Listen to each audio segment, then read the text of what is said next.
नमस्कार, R P किचनमध्ये आपलं स्वागत आहे. तर मी आज उकडलेल्या मिरच्यापासून रेसिपी बनवणार आहे. तर व्हिडिओ स्किप न करता संपूर्ण बघा. तर यासाठी मी इथं मिरच्या घेतलेल्या आहेत. तर जेवढ्या तुम्हाला बनवायचे त्याच्या जास्त पण घेऊ शकता. तर मी थोडंसं बनवणार आहे. तर ही रेसिपी 5-6 दिवस सहज टिकते. तर अशा पद्धतीनं बनवून बघा एकदा.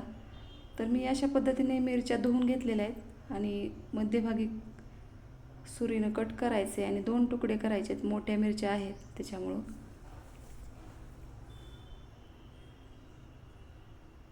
तर अशी उभी मिरची कट केल्यामुळं ह्याच्यामध्ये मीठ भरता येतं आणि एकदम चवदार अशी मिरची लागते. मीठ भरल्यामुळे जास्त तिखट पण लागणार नाही. यासाठी मी मध्यभागी पण कट करणार आहे. अशा पद्धतीने उभी रेष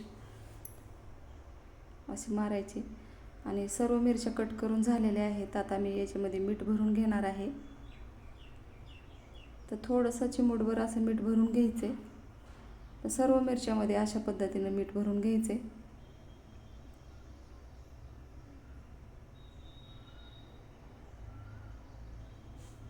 अशा पद्धतीने मीठ भरल्यामुळं मिरची आळणी लागणार नाही. त्यामुळे असं मीठ भरून घेतलेलं आहे. तर इथं इडली पात्र घेतलेलं आहे मी.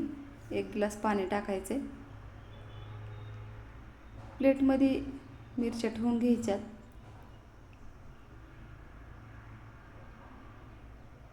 तर अशा पद्धतीने मी मिरच्या ठेवून घेतलेल्या आहेत. तर आता आपल्याला याची वाफवून घ्यायच्यात मिरच्या इडली पात्रामध्ये. सर्व कट केलेल्या मिरच्या मी याच्यामध्ये भरून घेणार आहे.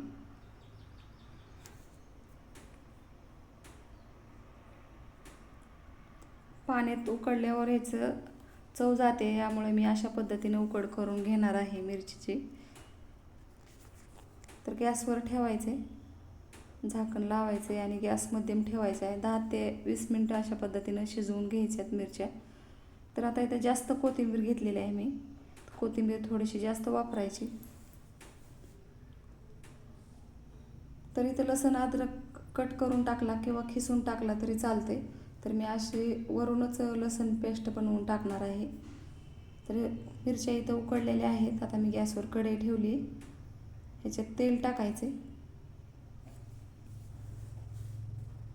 तेल थोडंसं जास्त टाकलं तरी चालते. तर एकदम चमचमीत अशी रेसिपी होते. तेल थोडं जास्त टाकलेलं आहे मी. तर इथं अर्धा चमचा मोहरी टाकलेली आहे. अर्धा चमचा जिरे टाकायचे. गॅस मध्यम ठेवायचा आणि याच्यामध्ये कोथिंबीर टाकून घ्यायची. कोथिंबीर चांगली चमच्यानं हलवून घ्यायची.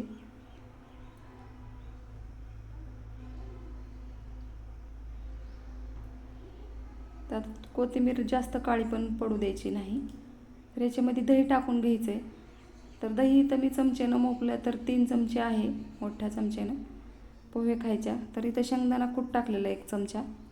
आता हे सर्व एकत्र करून अशा पद्धतीने मिक्स करून घ्यायचं आहे.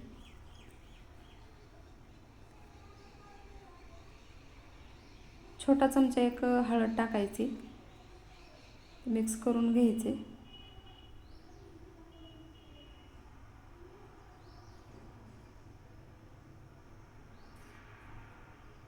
तर इथं मी लसण आणि अद्रकची पेस्ट टाकलेली आहे. फोडणीमध्ये टाकली तरी चालते. तर मी अशी वरून टाकलेली आहे. आता ही उकडलेल्या मिरच्या ह्याच्यामध्ये टाकून घ्यायच्यात आणि चांगलं परतून घ्यायचं आहे.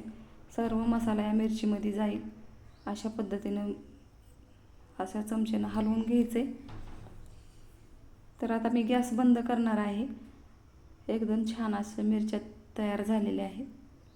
चवीनुसार मीठ टाकायचे. मीठ थोडंच टाकायचे कारण मिरचीमध्ये भरलेलं आहे. धने जिरे पावडर टाकलेलं आहे. व्हिडिओ स्किप झालेला आहे. तयार झालेले आहेत.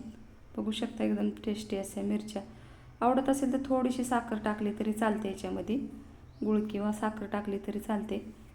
तर मी इथे टाकलेली नाही. तयार झालेले आहे. माझ्या चॅनलला सबस्क्राईब करा. व्हिडिओ बघितल्याबद्दल धन्यवाद.